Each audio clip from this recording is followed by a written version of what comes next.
And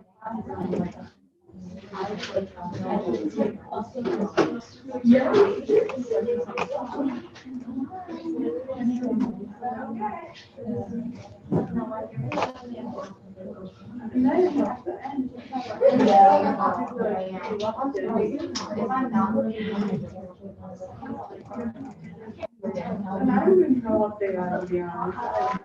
Like, how do you get the free elections? I don't know what they are.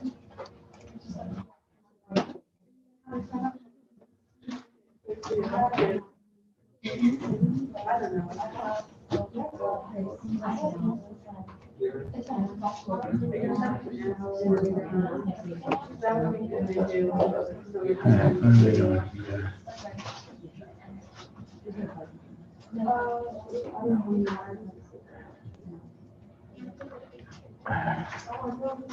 All right, yeah, maybe I guess I will.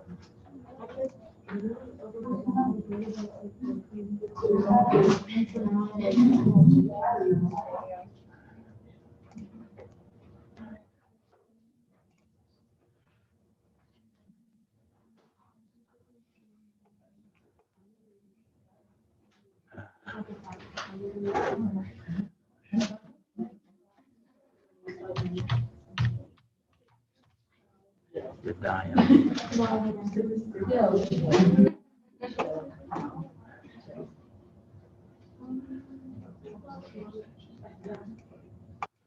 Okay, so clicking on it does absolutely nothing.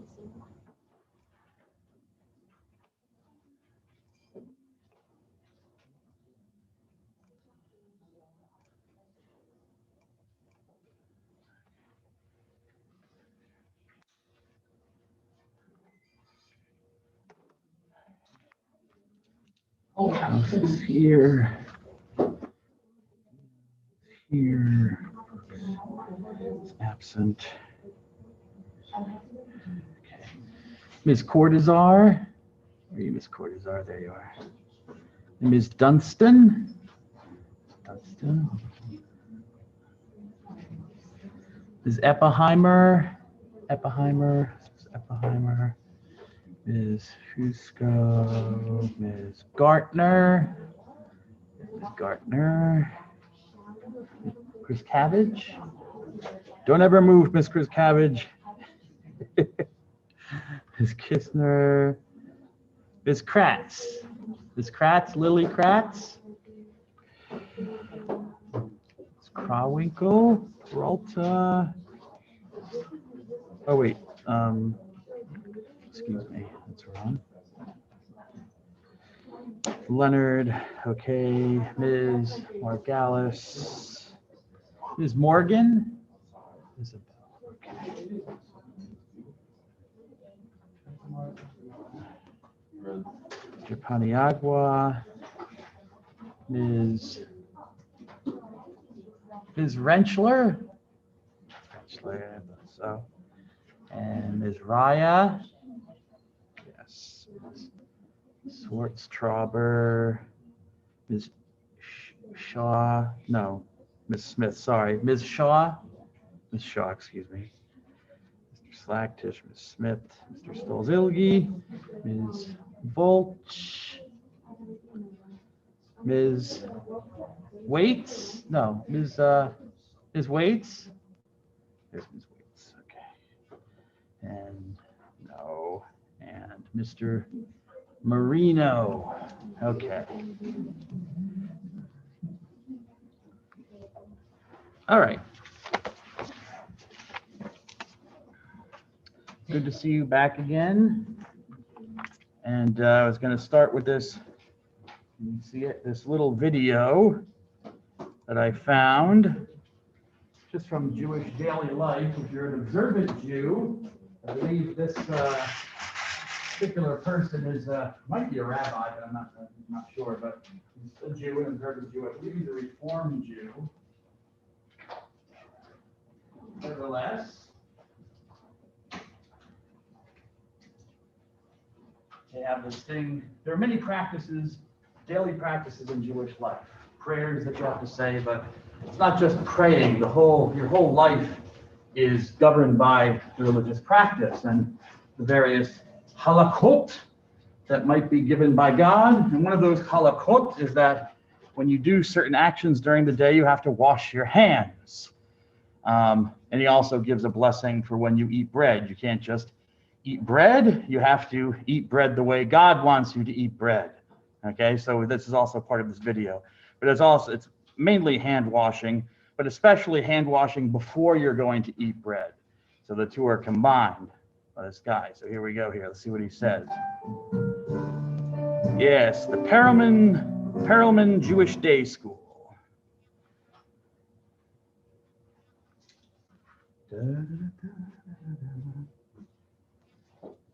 Okay, take off any jewelry. A cup with 2 handles is taken in the left hand, filled with water. Water is poured over the... I apologize, I spoke over him. A matla, a cup with 2 handles, is taken in the left hand, filled with water. Water is poured over the right hand first, covering the hand 2 times.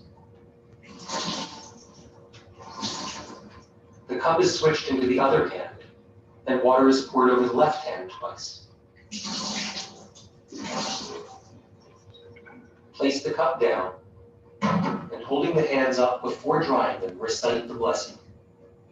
Baruch atah Adonai, Eloheinu melech haolam. Whoops, let me go back 1 second here. To point out a few things, and I mean, if you wanted to take notes on this, you could, because I could always ask a question on it on a future quiz or something. But just so you know, you might want it for your own knowledge.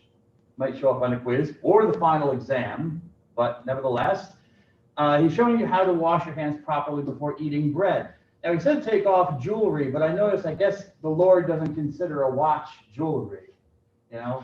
So I don't know why a watch is permitted.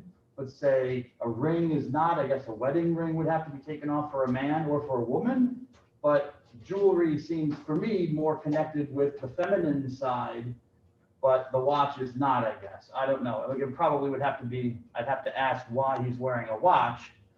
The natla, there's a special cup you have to use. You can't just use any cup to wash your hands, and you certainly can't just put your hands under the water in the sink. Why? Because both of your hands are dirty. Okay, so how they're unclean. They're not, it doesn't matter if there's actual dirt on them, although that matters, but they're ritually unclean from various uses of your hands during the day. Touching things that you shouldn't touch, like a dead body, touching parts of the body that might be considered ritually unclean, etc., and so forth. So you need to, they're ritually unclean. So you need to wash your hands. So you can't do it like this because this is unclean and that's unclean. Okay, so you're not doing anything. You're not making it ritually clean, even using the water. All right, and you can't, like, maybe you might think, well, you can cup the water and you can like do it over one hand without touching, do it over the other. No, because the water is still touching the unclean hand. So the water is a purification. All right, and so you don't want it touching the thing that's unclean. Hence, you need a separate cup. And notice on the cup, you have 2 different handles. So neither hand is touching the same handle, because if you have one handle, got one unclean hand, and you have to touch the handle first to clean off the one hand. Actually, it does it with the left first, right? Does it over the right? Right, meaning right hand, not right is incorrect. Anyways, we'll start getting into an Abbott and Costello routine. But, you know, you have to have, if this hand's unclean and it's touching the handle and to pour the water, well, then when you use this hand that's been cleansed to then take the handle, well, now it becomes unclean again if you have one handle, because the unclean hand has touched it. So you need 2 separate handles, okay? And when you do anything like this, there's usually a blessing involved. It could be, you know, blessed are you, O Lord, King of the universe, or King of everything, because you have made us holy, you have sanctified us with your commandments, and you have commanded us about this. In this case, it will be the washing of hands. Later, he'll have another blessing for you have commanded us about the eating of bread, or you have commanded us about such and such, okay? It's a kind of a standard blessing. Baruch means blessed, atah, you, Adonai, my Lord, or my Lord is literally what it means. It's often translated the Lord, and you should know from reading in the chapter, yes, the chapter in the book, Robertson and Rodriguez, that the name of God is not pronounced by Jews. They have his name. They're not exactly sure how it's pronounced, but nevertheless, it's so holy and sacred a thing that you talk around it. So you refer to the Lord, the Master, okay, who is the King of the universe. Melech is a king. Ha'olam, actually Ha'olam means eternity, but it has a sense of universal, everything, the whole cosmos or the whole world. And then the blessing continues. Ha'olam, asher kiddeshanu b'mitzvotav, v'tzivanu. Oops.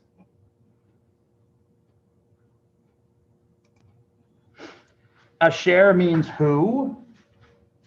Kidshanu is the verb form. Kidshanu means who has sanctified us or made us holy.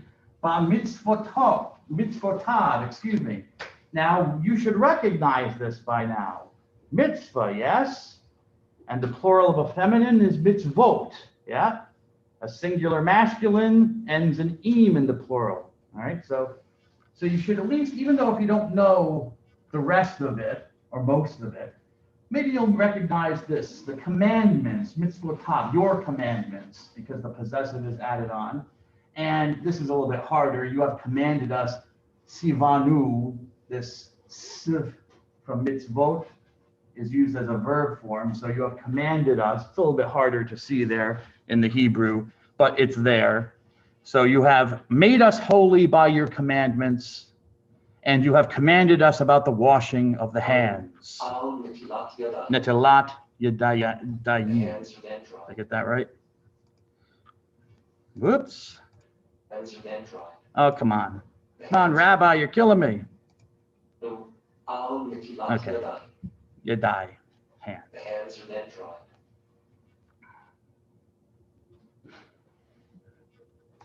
So as he says here, you don't talk after the blessing. I'm presuming because you've blessed God, you've made mention of God, so it's a sacred moment, so there's no conversation. But then one of the things I read, if there's like a large group of people who need to wash their hands, because everyone has to do this. You know, you have to wash your hands the proper way, and then you have to say the blessing. Okay, you don't just do it once for a crowd. Everyone in the crowd, every single person has to do it. So if you have a large group, it can take some time. So what do? You can't talk, and you can't talk. You're not supposed to talk. So what some people will do is they will hum songs, you know. You know, they'll hum in some traditions with Jews, because you're not supposed to have a conversation. But on the other hand, it can be kind of awkward that no one's talking. So some Jewish groups have developed this tradition of humming a Jewish song, not singing it, but humming the tune of a Jewish song. There you go. Here we go to the bread.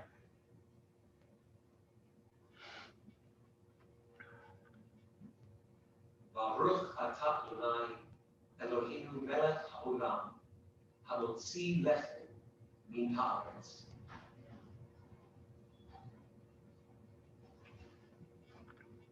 He doesn't provide a translation, but again he repeats, "Blessed are you, our God, King of the universe, or King of all things, because you have given us bread of the earth."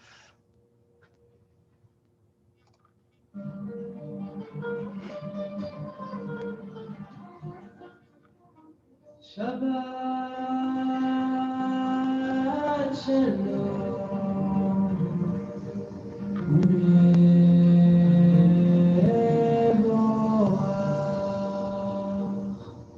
Shabbat shalom. Sabbath peace. Yes, thank you. It's a greeting for the Sabbath. Thank you, Rabbi, or impossible Rabbi.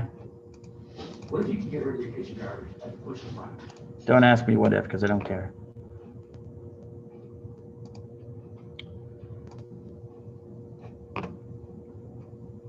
Now, why did I show you that? Because I wanted to show you, just give you a taste. Again, a taste, just one pretty simple instance of how Jewish life is governed by the laws of God. Okay? God has rules for just about everything. Some of them are contained in the written law, the Torah, but many of them are developed out of the oral traditions that are based on the written law. I don't remember from my reading of the Bible where I read any place where God said, this is how you have to wash your hands and this is how you have to eat bread. There are rules in the Torah for washing. You have to wash your body and wash your hands. And there are some rules governing like the bread that's offered in the temple and certain things. Nevertheless, and also salting certain foods. But these have developed over the centuries under the instruction of the rabbis. So everything in Jewish life usually has some kind of ritual attached, and it's all to preserve this following of the law, to remind them that they are God's special people. He gave them these commandments to do, but also he gave them these commandments to do, so they have to do them. They're being obedient to what he wants them to do. Some of you who are Catholic and still go to Mass, well, I don't know. The churches aren't full on Sundays. But I don't know. But if you ever gone to Mass, and during the Mass, when the priest offers up the piece of bread, this piece of unleavened bread, notice it's unleavened. There's no yeast in it. It's flat bread. Yes. Passover. Think of Passover and unleavened bread. Anyways, and there's a prayer that he says silently. If you go to Mass on Sundays, you probably wouldn't hear it because it's said silently by the priest. But during the weekdays, because there's no choir and no singing, a lot of times in my experience, the priests will say it, and they can say it out loud. And the prayer goes, "Blessed are you, O Lord, God of all creation, for by your goodness you have given us bread from the earth, the work of human hands, the fruit of the earth and the work of human hands. It will become for us the bread of life." Okay? That's basically it, okay? And people can respond. You don't have to, but there's a response, "Blessed be God forever." Notice the similarity to the prayer that the man says when he blesses the bread. "Blessed are you, O Lord, our God, King of the universe, of all things, for you have given us the bread of the earth." When back in the late 60s, the mid to late 60s, when they revised Catholic worship, they changed the prayers in that moment of the priest offering the bread, and they wanted to use something based on this Jewish form of blessing prayer to show the connection that Christianity has to Judaism, and to make Christian prayer life in that way more Jewish, to remind us of our Jewish roots. So they changed the prayer and they created this new prayer based on the form that you find in Jewish prayers of blessing God and then blessing, in this case, the blessing of the bread, because the priest is offering up the bread during the Mass, the Lord's Supper. So there is a connection there in Christian worship as well that's been made. Okay, Judaism. Where are we here?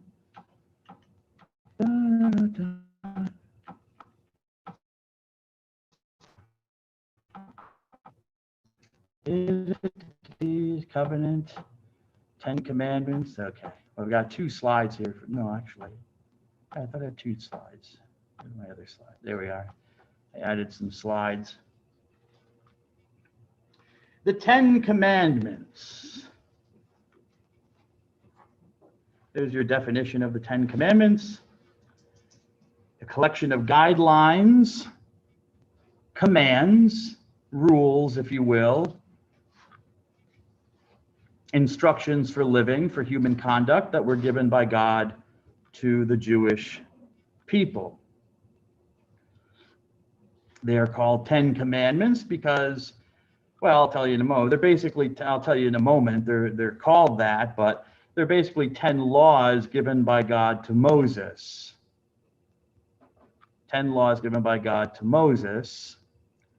Moses, as we recall, was the liberator of the Jews from slavery in Egypt. He brought the people, the Israelites, led them out of Egypt into their homeland. And during this process, God, to recap, makes a covenant through Moses with the Israelites. And at the very beginning, at the very head of this contract between God and the Israelites, are these 10 laws, these 10 rules, basic rules that he wants them to live by. More come later. I mean, there will be a lot. I mean, if you read the 10 Commandments for the reading for Judaism, you might notice that, yes, it opens with these 10 rules, but then the book keeps going on with all sorts of other rules added on. So it's not just the 10 Commandments. But these form the basic laws that God requires in his relationship with his people. I say that the 10 Commandments are given to Moses, and I showed you one of the commandments. This you might think it was just hand washing or eating bread, but that's not what's going on for a Jew. That practice, that simple procedure of washing hands before eating bread, takes you all the way back to when Moses received the law, because this is part of observing this law that God gave to Moses. You're being faithful to it. And he's a reformed, I think he's a reformed Jew, so he probably wouldn't believe this, but if he were like an Orthodox Jew and maybe a conservative Jew, like Orthodox Jews definitely believe that all of these commands were given to Moses all at once. They were all revealed to Moses all at once. So even the command about how to wash your hands and about what to do before eating bread. So for an Orthodox Jew or a conservative Jew, it really is literally taking you right back to that scene where God gives the law. You are fulfilling exactly this law by performing that practice. One of the many practices that are in the law that are commanded or forbidden. Some things God says to do, some things God says not to do. So we see this in the 10 Commandments. So the 10 Commandments are like the core of God's covenant with Israel. These 10 laws are things that they must do. They form the basis. And they're given to Moses, as I said. But there is an ancient Haggadah. Remember, a Haggadah is a story. Is a Hebrew word which simply means story. And the rabbis like to teach a lot through stories. Not so much for, giving laws or issuing rules, but a lot of times when you read Jewish literature, it's not so much as a rabbi saying, this is God's rule and that's what you have to do. A lot of times you'll find that the rabbis prefer to use Haggadah. They prefer to tell stories, which, parables. Jesus did this a lot. He was a Jew, so, he taught a lot through parables. He didn't teach a theology course. So the rabbis will tell a story about such and such, which will try to lead the listener to an understanding of why do we do this thing that God has commanded us. You'll also see it sometimes without the H, just so you know.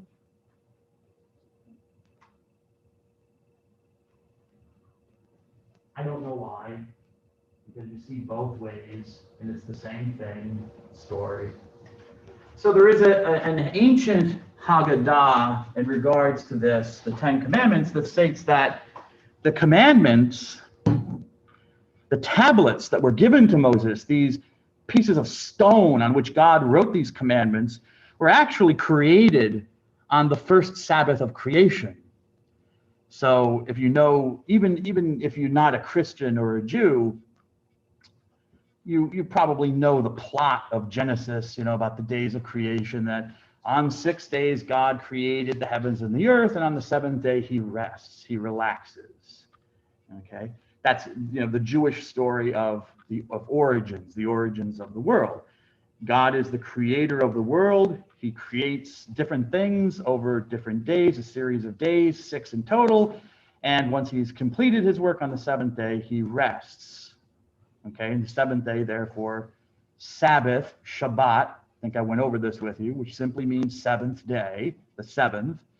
Shabbat, therefore, becomes a command for Jews, especially, to rest in imitation of God. So the sixth day, which usually is a Friday in our, well, I shouldn't say usually, because you have different calendars throughout history, but in our culture, Friday is the sixth day of the week. And so Jews, on Friday, Jews will begin preparing for the Sabbath, get things in order, light candles, like the Sabbath candles, because they can't make fire on the Sabbath and they can't do certain work. So we'll start making preparations for the Sabbath. And this Haggadah, this ancient Jewish Haggadah, says that the tablets of the law were already created by God on that sixth day, that Friday of the week of creation, the day before he rested, when his work was finally complete. So the Ten Commandments from a traditional Jewish perspective, as I said, Reform Jews like our friend in the video probably would not believe this. There are a lot of Jews who would. Traditionally, the belief is that the Ten Commandments have existed from the time of creation. Notice a connection here. Think of Hinduism, the Sanatana Dharma, yes? The eternal Dharma, the eternal order of the universe, that like Hinduism, there are traditional Hindus believe that, their Hinduism is simply emerged out of Brahman. It's emerged out of the reality of the universe. So that their religion wasn't founded by anybody. Hinduism wasn't founded by anybody. It just simply has existed. It emerged. It's the natural emergence out of Brahman. You find here kind of a similar idea, except in the sense that you have a creator God who creates the Ten Commandments on the sixth day of creation, and then just gives them to Moses. They're not original. They've existed from the time of creation, according to traditional Judaism. The numbering of 10 is just conventional. If you look in your Bibles and you look through the Ten Commandments, what are called the Ten Commandments, and where it says, you shall not do this, or do this. If you took a pencil or a pen and you went through and you circled all those instances where there's actually a command to do something or not do something, you probably will come up with more than 10 commandments. In fact, you will come up with more than 10 commandments.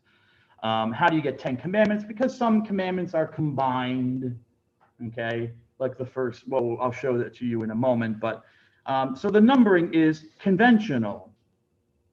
You could have 11 or 12 commandments in the list, depending on how you divide them. But it's conventional because that's what the Bible calls them. In later on in we see in Exodus 20 is where they're given to Moses, but in Exodus 34 Exodus chapter 34 verse 28.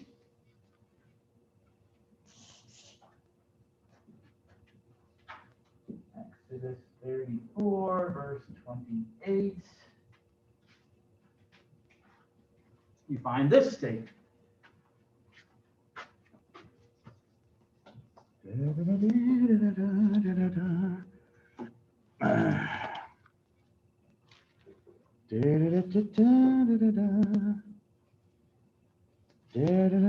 are we? Yeah, okay. Okay, so, well, I'm just looking at the context to see if I need to explain it, but I don't think so. No, I guess I can jump into it. I'll start with verse 27 though. Then the Lord said to Moses, write down these words. Okay, he's talking about the words that he told him of the law. Write down these words, for in accordance with these words, I have made a covenant with you and with Israel. So Moses was there with the Lord for 40 days and 40 nights without eating any food or drinking any water. Where, it means he was up on top of the mountain with God. It was Moses and the presence of God, okay? And they were communing together as Moses was receiving the stone tablets with the laws. So Moses was there with the Lord. And God wrote on the tablets the words of the covenant, the 10 words. Okay, so that's where we get 10 commandments from. Yes, the numbering is conventional, but Jews call them in Hebrew Aseret Hadvarim or Hadvarim, the 10 words, based on that verse from the Bible, Exodus 34:28. So that's where we get the name from, the words of the covenant. It is the kind of like the seal of the covenant. The 10 commandments are kind of like the witness of this covenant, this contract between God and Israel, and they are the 10 words. Now, again, there's more than just 10 words in the 10 commandments, obviously, but it's just a name. It's a name that stuck, and hence you get 10 commandments. You also get Decalogue from that. That's why sometimes instead of saying the 10 Commandments, you'll hear people talk about the Decalogue. Decalogue is the literal Greek translation of that statement from Exodus 34, the 10 words. Deca in Greek means 10. Deca, the dodecahedron, and I remember dodecahedron from geometry is a 12-sided figure. Dodeca means 12. 2 plus 10, 12. So deca, triskaidekaphobia, the fear of the number 13. Triska, 3 or 3 times. Deca, 10. 10 plus 3, 13. So triskaidekaphobia. So you know these words. They're floating around in your mind. You've encountered them. Okay. So deca and law we've encountered in this class from logion, which means the study of something, words about something. Logos means a word. So deca, logos, 10 words, the Decalogue in Greek. The 10 Commandments are reproduced in 2 places. As you can see there on the PowerPoint, we have 2 versions of them. One in the book of Exodus, the second book of the Torah, and the one in the very last book of the Torah, Deuteronomy. And you can see the chapters and the verses where you can find them if you're curious. Hopefully you're not curious because you've read them, so your curiosity has been satisfied. The 10 Commandments are considered the earliest laws or legal system of the Hebrews, the earliest basic legal system of the Hebrew people, and they are the foundational principles of their community life. This is how we're going to get along, not just with God, but with each other. Okay, so there's a vertical movement in the commandments, and there's also a horizontal movement. Okay, it deals with relating to the God and relating to nothing unique about this in Judaism. You find this in just about every other religion. You relate to the gods, and you also have to relate to the people around you. Let me see if I just want to check and see when I want to go to the. Okay, fine.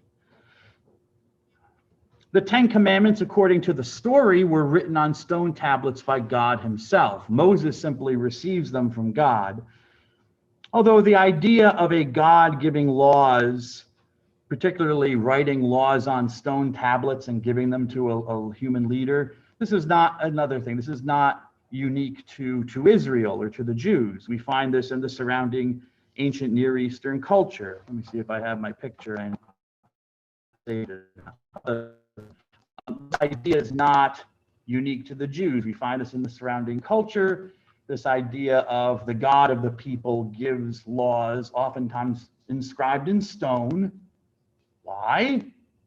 To preserve them, okay? Because they didn't necessarily have paper available, and if they did, paper was something that was decayable, could deteriorate very quickly. So if you wanted a permanent record, and the only permanent record that people really knew of at the time was to carve something into stone, okay? And so this idea of receiving laws from a God on stone were not unique to the Jews, but it's used, it's taken over. This is how God relates to these people in their culture, and Moses receives the stone tablets with the law on it. Why often, and actually while I'm thinking about this, let me, hold on one second here. Let me go to YouTube, back to YouTube. Okay. I don't know if anyone is a Mel Brooks fan. Didn't he just die recently? He might have died. I don't remember. Anyways, Mel Brooks, whoops. Great movie maker, made some great comedies and farces over the years, Blazing Saddles, Young Frankenstein, and he made a movie called The History of the World, Part 1. There was not a Part 2. That was part of the joke. And there we go, the 10 Commandments. There we are.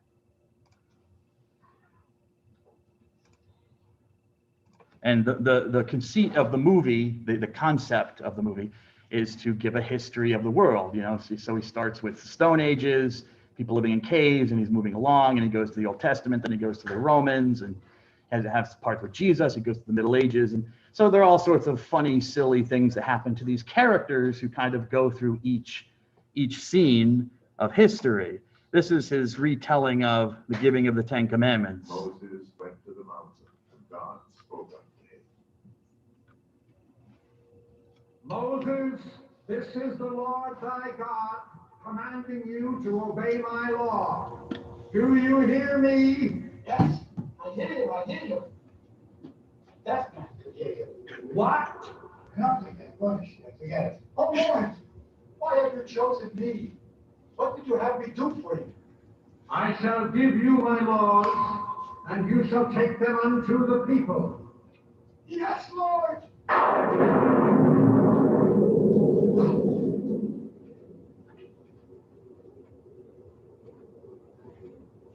Lord, I shall give these laws unto thy people. Hear me. Oh, hear me. All pay heed. The Lord Jehovah, has given unto you these 10 commandments for all to obey. Now, there's truth in that, actually. I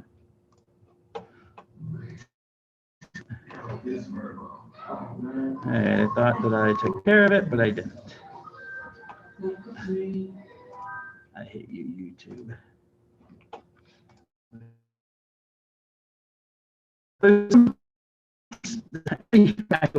Moses. As with any kind of humor, there's oftentimes some truth behind it. Not always, but there's sometimes, a lot of times there's some truth behind it. And the joke that Mel Brooks, and that was Mel Brooks dressed up as Moses, the director, but also an actor. The joke he's saying is, you know, actually God gave him 15 commandments on these 3 tablets, and then he just happens to break one. And he's like, uh-oh, what do I do? 10 commandments. You know, it's like, nothing to see here, people. Don't worry. What people don't know, they don't need to know. You know what I'm saying? There is some truth in that, because the first set of commandments Moses does actually smash. He does break them because he's so angry, because when he comes down from the mountain, he finds that the people have lost the faith. You know, they don't know where Moses is. Where's Moses? We don't know what happened to Moses on the mountain. We haven't seen him in like over 40 days. Maybe he's dead. Who knows? Maybe God took him up in a spaceship. Who knows? So the people start worshiping other gods. And so Moses comes down and sees that they've already betrayed the Lord. They've already broken the first commandment of the law. And so he smashes them, and there's an earthquake and people die. And so he has to go, you know, back up the mountain. Oh, wait, I'm going.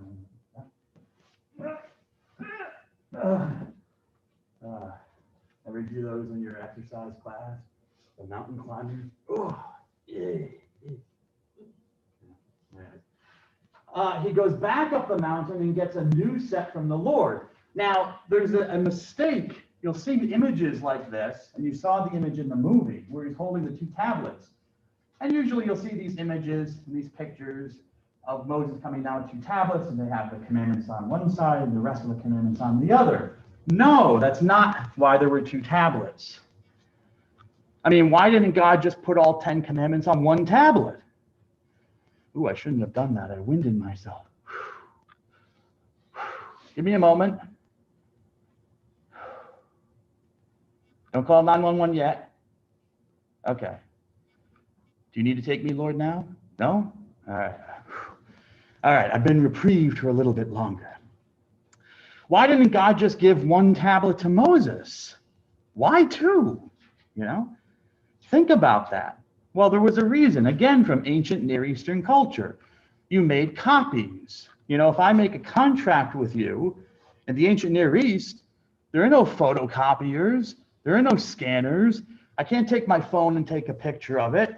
So what you do is you make copies, and sometimes, you know, sometimes you'll tear off part of, you know, the copy from the original piece of paper.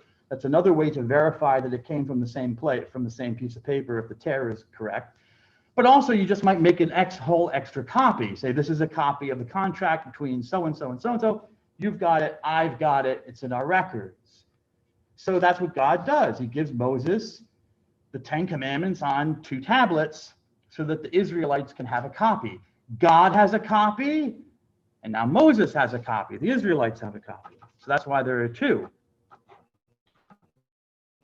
So if I see a picture where it's like in a church or something, or a picture, and you know, a picture in a church or a picture in a book, and shows Moses with 2 tablets, and it's like 1, 2, 3, 4, 5, and then 5, 6, 7, 8, 9. It shows someone doesn't know ancient Near Eastern culture and how it worked.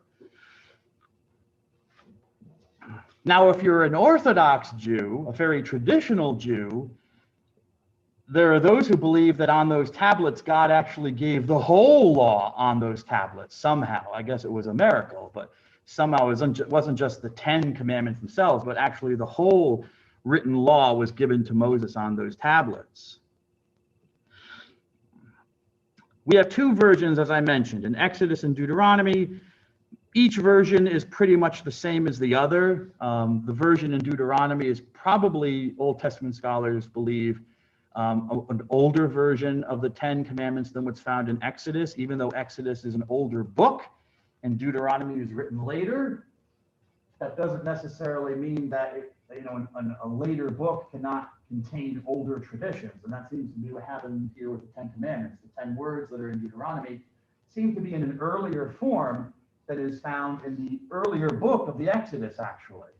When the book of how that happened, editors. You know, you get people who take the earlier work, Exodus, they edited it with stuff they knew, okay, and their knowledge is more current, and so the 10 Commandments is a little bit different in Exodus, and the differences between Exodus and Deuteronomy show that the form in Deuteronomy is likely an earlier form, but they're basically the same, okay? The prologue is the frame of reference for all the other commandments. Okay, what is the prologue? Then God, this is in Exodus. Actually, I think Deuteronomy is better. I'll stick with that since it's the earlier one. This is Deuteronomy. Moses summoned all Israel and said to them, "Hear, O Israel, the statutes and decrees that I proclaim in your hearing this day." Notice the connection with the Shema, which will come in the next chapter. Shema Yisrael, hear, O Israel, the Lord is our God, the Lord alone. Hear, O Israel, these are the statutes and decrees we have to follow. The Lord our God made a covenant with us. The Lord spoke with you face to face on the mountain from the midst of fire. But since you were afraid of the fire and would not go up to the mountain, you sent me. Let Moses go. Hey, Moses, go up there, you know. Let's see what happens to him if he comes back. So I, Moses, went. I stood between you and the Lord. And now I come to announce to you the words of the Lord. I, the Lord, am your, this is the first commandment. This is actually the prologue, although it's traditionally given as the first commandment. I, the Lord, am your God who brought you out of the land of Egypt, that place of slavery. You shall have no other gods beside me. I want to see if I want to read the rest of it, which is.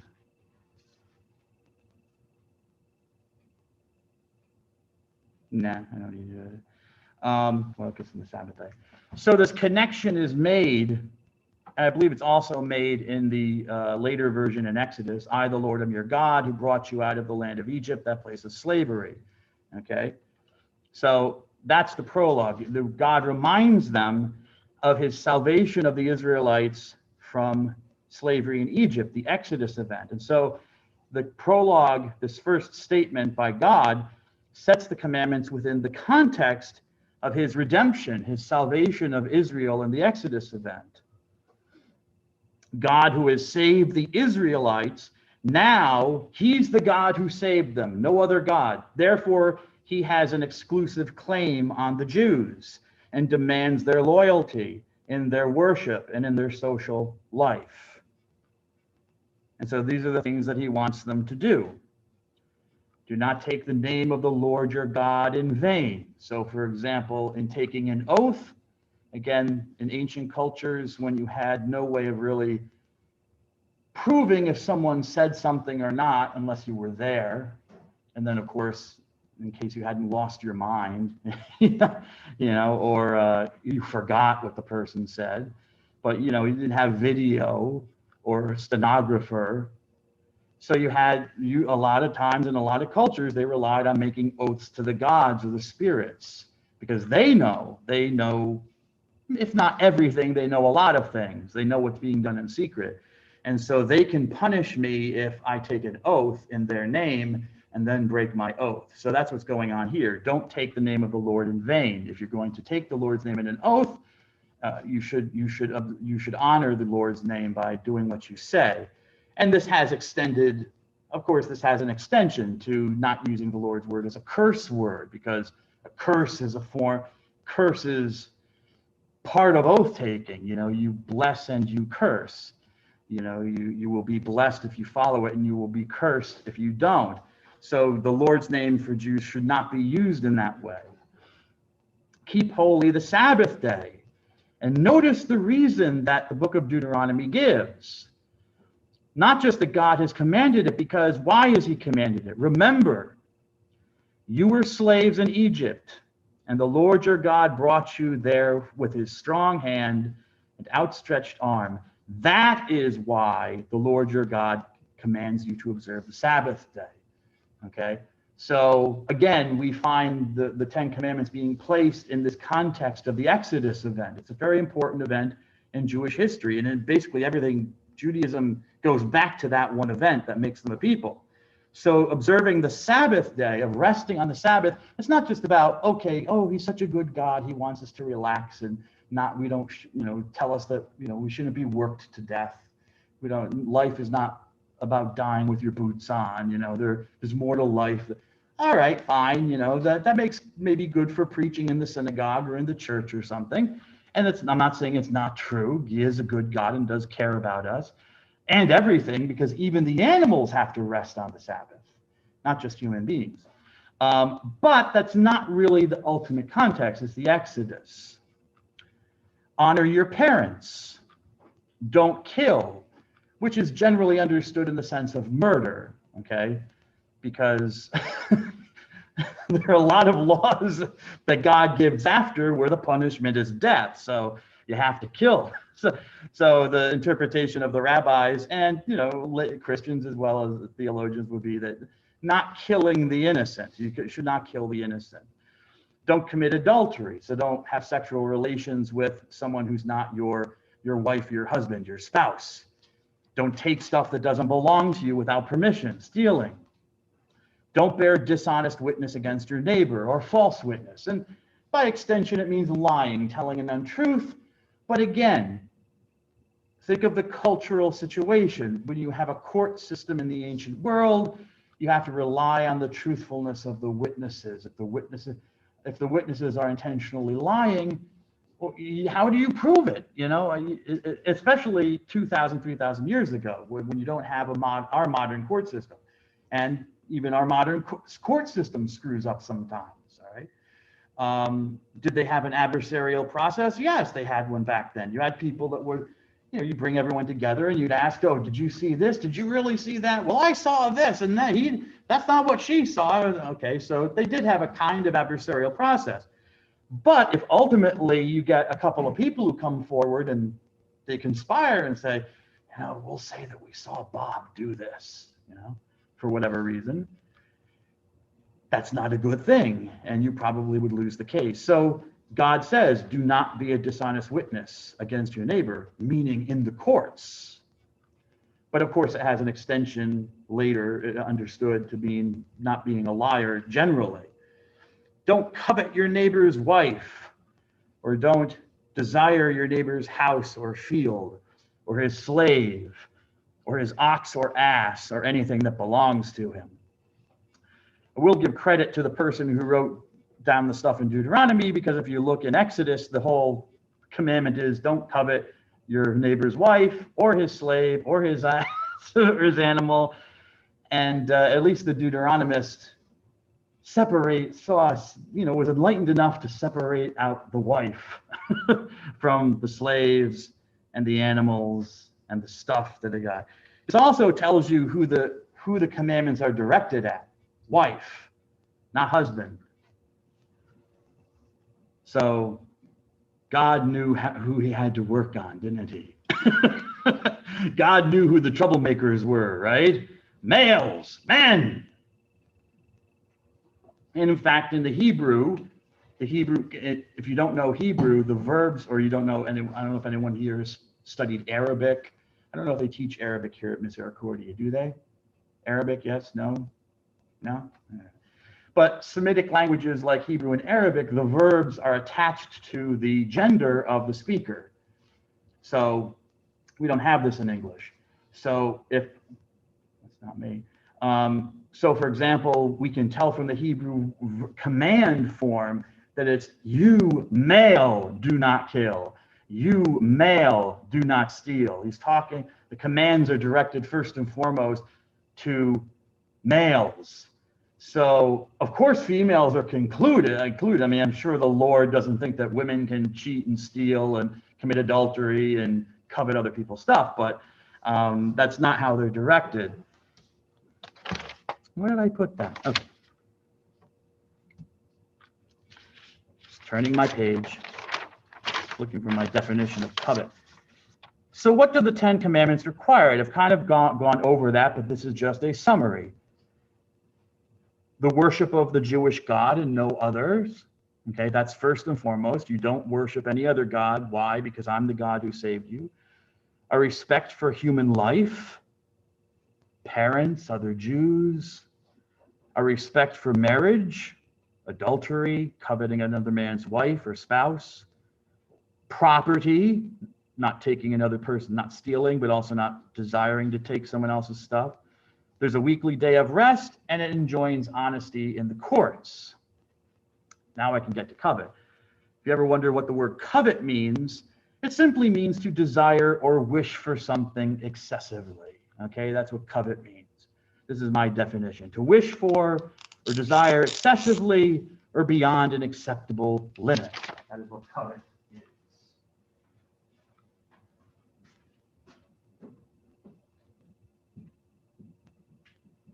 Okay, to make sure I follow my thing. To actually wish for. That doesn't matter, I guess, but I think it should here. To wish for or desire excessively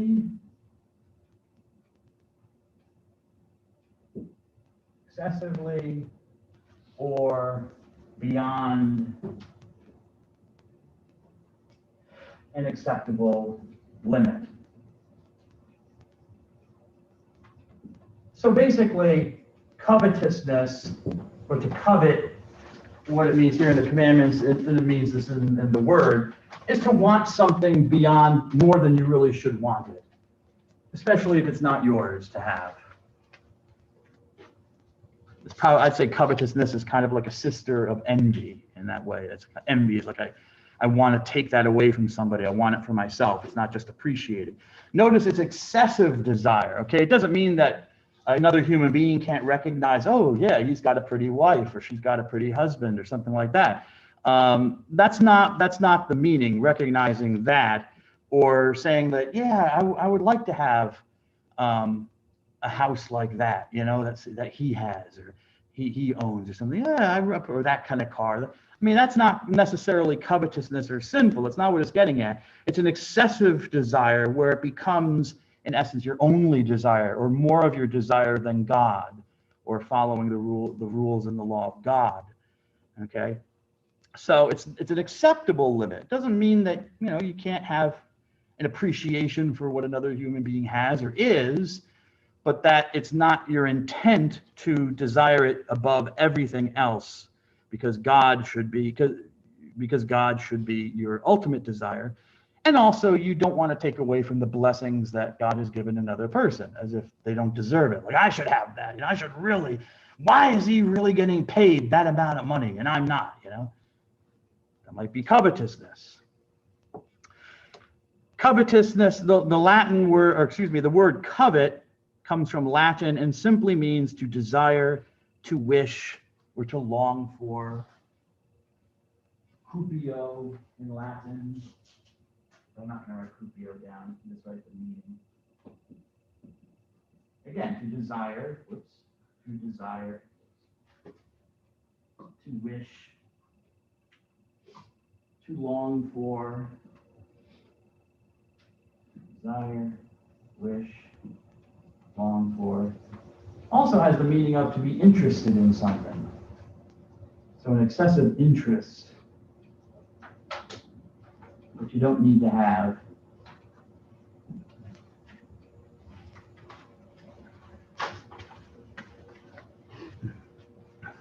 Okay. And as I said, later Jewish biblical commentary believed that the Ten Commandments contained all the oral law as well. The whole law was given. I think I mentioned this, but I'll mention it again because it's in my notes. The written and even the oral law were all given to Moses at this time. They were all written on the stone tablets.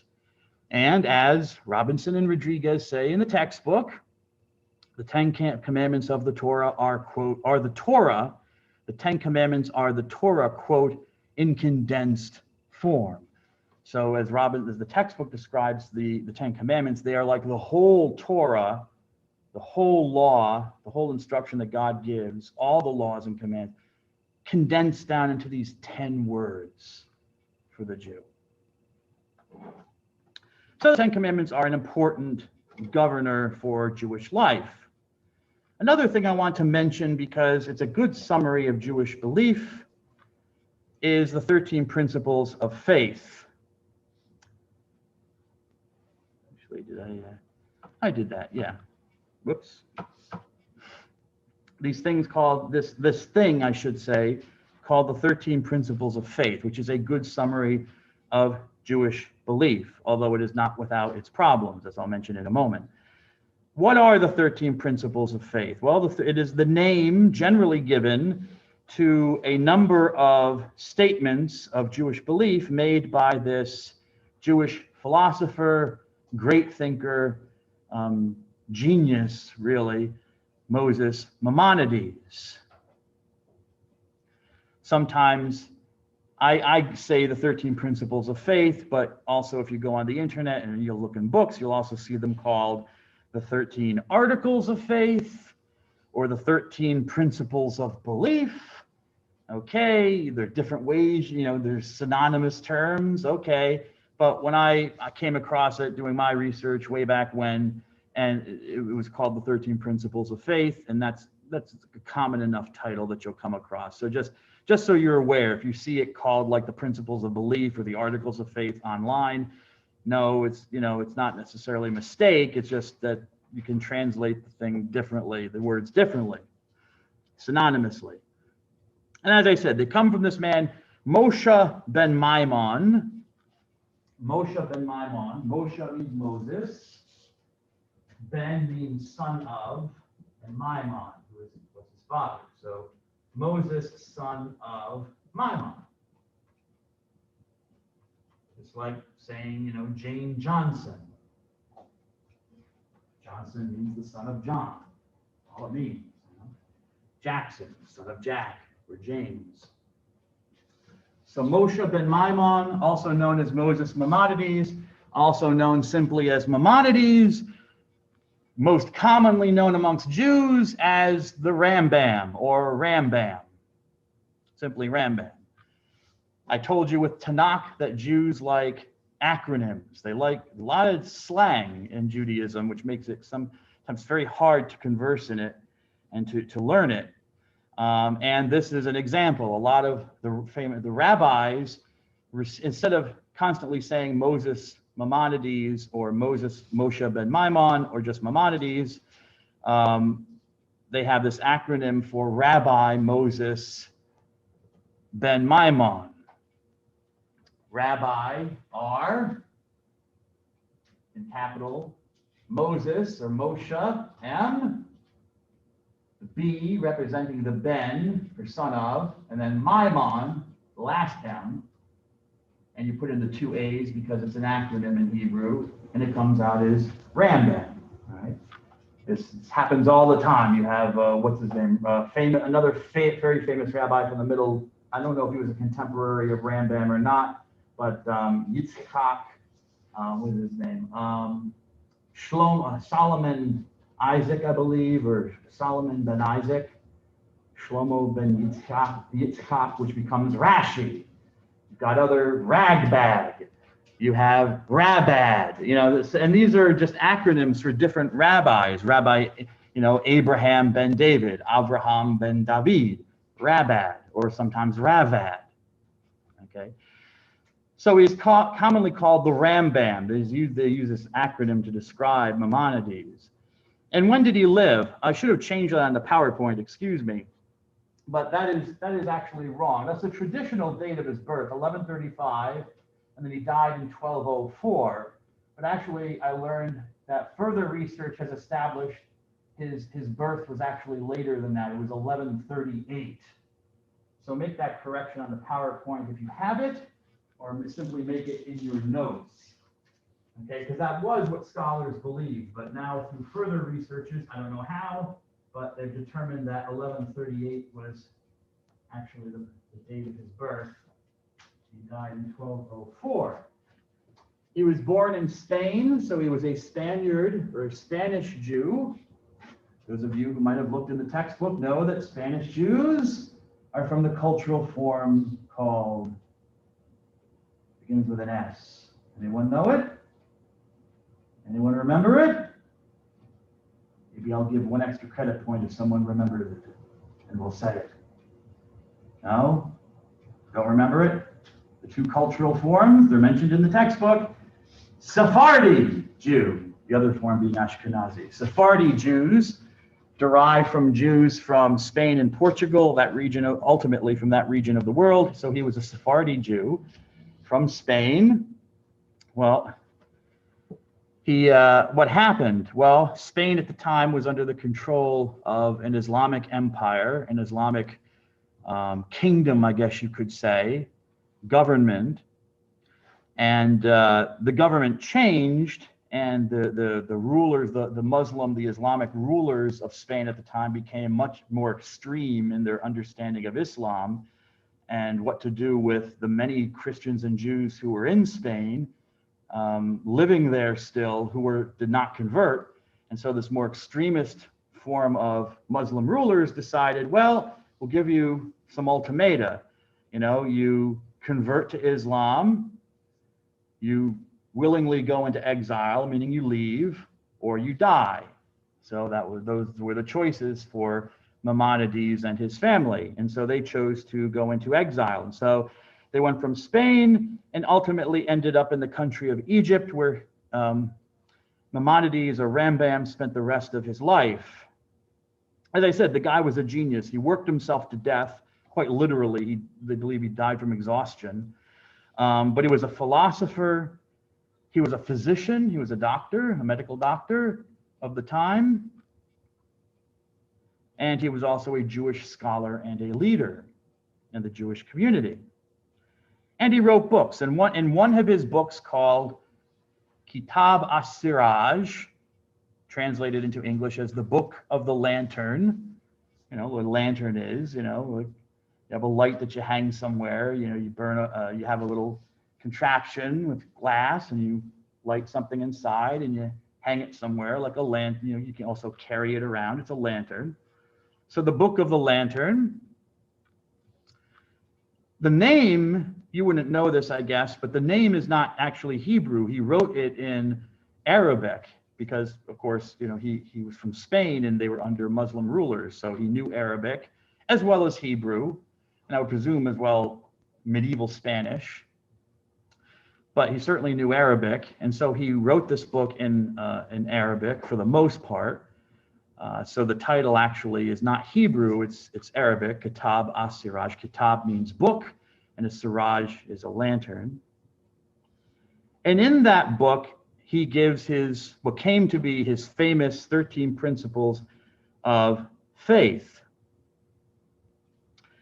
He considered these principles binding on every Jew, and he said, quote, that these are, quote, the fundamental truths of our religion and its very foundation. So he saw it as a good summary of what every believing Jew should believe if they said that they were believing. But you have to be careful with it, because he wasn't saying that you absolutely had to, that, you have to be careful with it. Well, I'll mention why in a moment. He wanted to define what was a good way of distinguishing a good, say, a believing Jew from a wrong believing one. That's basically what was going on, and when he tried to compile these 13 principles. It wasn't like not truth test, but it wasn't like a loyalty test, I should say. He didn't create these like a loyalty test. Like, are you really a Jew? Will you believe what I say? No, you're not a Jew. That's not what was going on with Maimonides. What he wanted to do was to show, how do we know who is the right believing Jew from, say, the heretic, the apikoros, as Jews will say. The one who is a Jew, but he doesn't believe properly, an apikoros, which is the word that Jews use for a heretic, one who is a wrong believing person, does not believe the faith correctly. And all religions have their heretics. Now, so that's what he was getting at. I mean, he wasn't trying to say, well, you're not a Jew if you don't believe in the Messiah. Still a Jew, but you might be a wrong believing Jew, an apikoros, a heretic. And when he came out with these ideas, these principles of faith, there was controversy. It was not accepted. When he tried to attempt to introduce these articles of faith, it created a big controversy in the Judaism of his day, but also it continues to this day. What are we to make of these 13 principles of faith? Why? Because the rabbis and other Jewish thinkers thought that it downgraded the observance of Torah to just these beliefs. Like, these are the only things that Judaism is about. But for a lot of rabbis, and even to this day, for many rabbis, especially, say, Orthodox rabbis, all of the laws of God are required of a Jew, not just certain 13 beliefs. Every law in and of itself, and there are many of them, there are hundreds of them, the observance of all of them is important. You can't reduce. So there was controversy and opposition to his doing this, because people believe that, it made it seem like Judaism could just be boiled down to this, and then maybe all the other things that didn't fit in Jewish observance could be kind of let go, or were not as important. Even those who supported him and defended him, so, said that, basically the Torah is like a seamless robe. You don't tear it apart. All of it hangs together. You can't really identify 13 different threads in the garment and say, well, these are the most important that hold it all together. Every one of the laws came from God, and so they all must be observed. All of the commandments of God are, quote unquote, articles of faith or principles of faith. Nevertheless, that was the controversy then. It continues to this day, but it became popular. It was a handy guide to Judaism. And so it actually has become part of the Jewish prayer book that's used in the synagogue and on Sabbath. And so most Jews are now very familiar with this series of beliefs. I do want to go into them a little more deeply, briefly, and I'll do that on Thursday, and then we'll get into Christianity. So have a good day. God bless you all.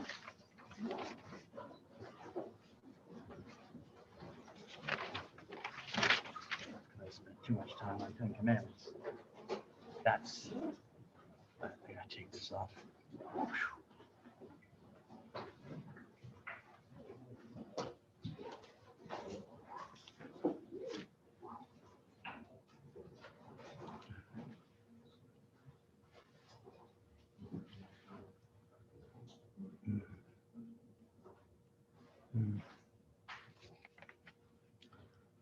No, maybe I won't do that.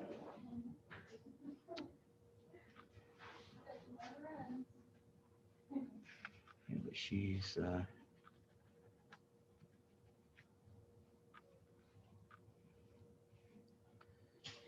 So okay.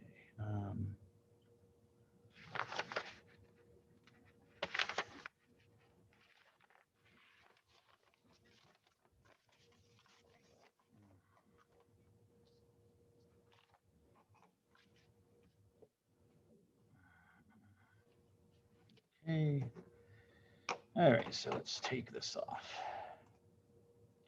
All right, let's not take this off. Let's turn this off. I'm turning off Zoom. Okay, but I'm just getting PowerPoint out of the way. And okay, whoever's still watching, God bless you. I'm turning